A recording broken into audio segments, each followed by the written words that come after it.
We believe the vision for our city to be safe, inclusive, accessible and affordable. And this need not be achieved only through large-scale projects. In my experience, even small interventions at public space level involving local people will create more meaningful outcomes. It will ensure better impact and project success. I am Trupti Vaitla. I am an architect, urban designer. I have been working for past 20 years on various urban issues in the city of Mumbai.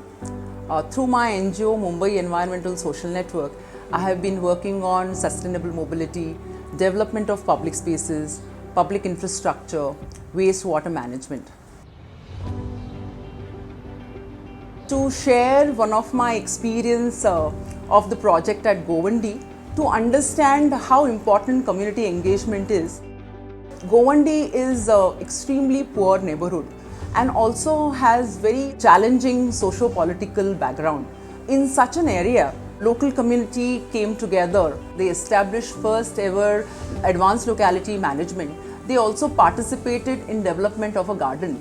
Now the biggest takeaway from this project was that when you involve local community in the development of their own public space, they feel more responsible towards its upkeep. After successful completion of this project, we received an international award for best planning and design by United Nations for participatory approach of this project. Even after 5-6 years of its development, this is well maintained and well used. Community engagement in a city like Mumbai is extremely challenging.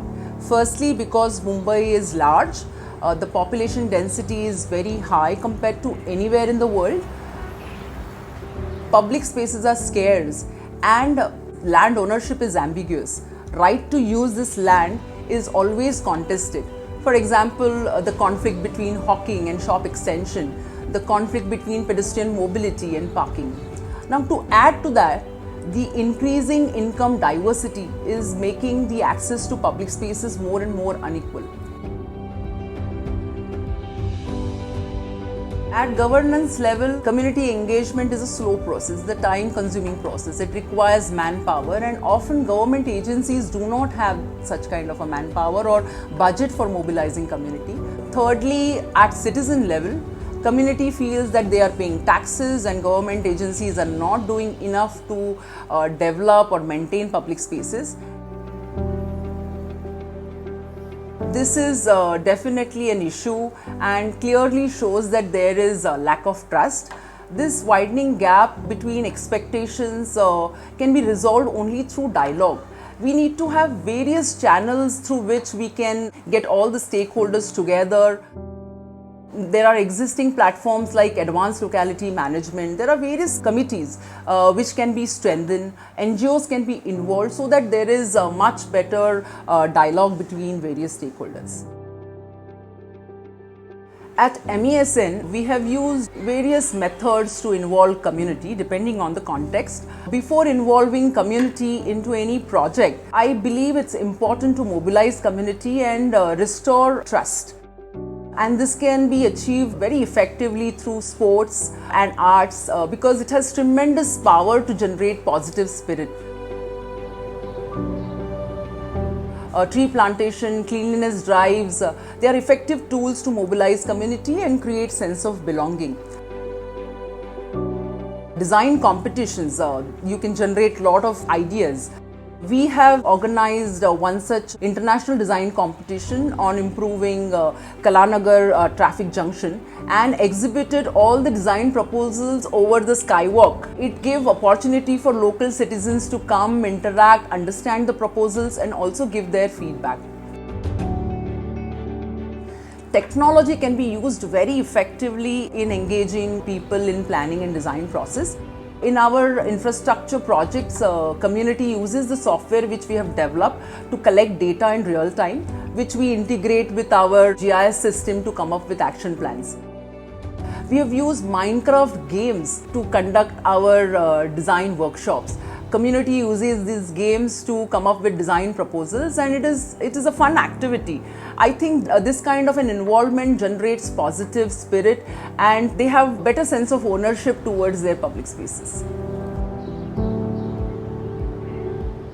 But it can be challenging to engage community at a city level project, large scale projects.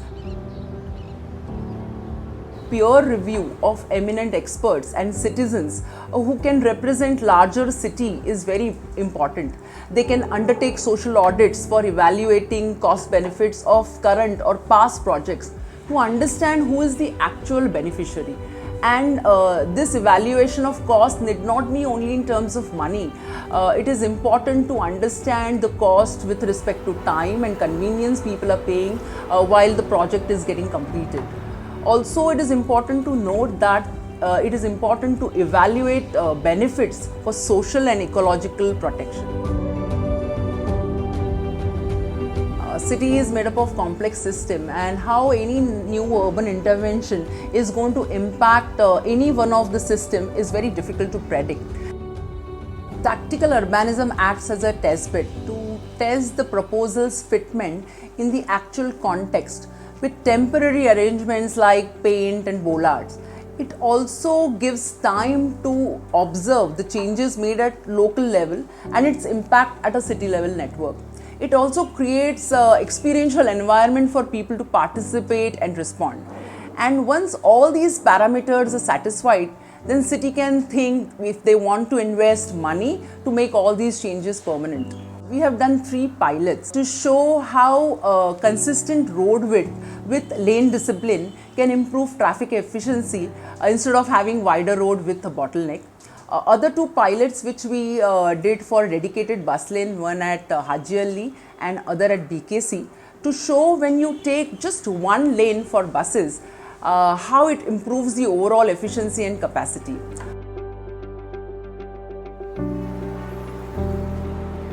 I think our city requires many such experiments. We need hundreds of such pilots to see its fitment, to see its applicability to our city, to make our city more livable, more safe, more inclusive and affordable to live. Municipal Corporation is taking up various tactical urbanism projects in the city to engage more and more citizens. And I would like to invite more people to share their feedback, give their comments and be more involved in these projects.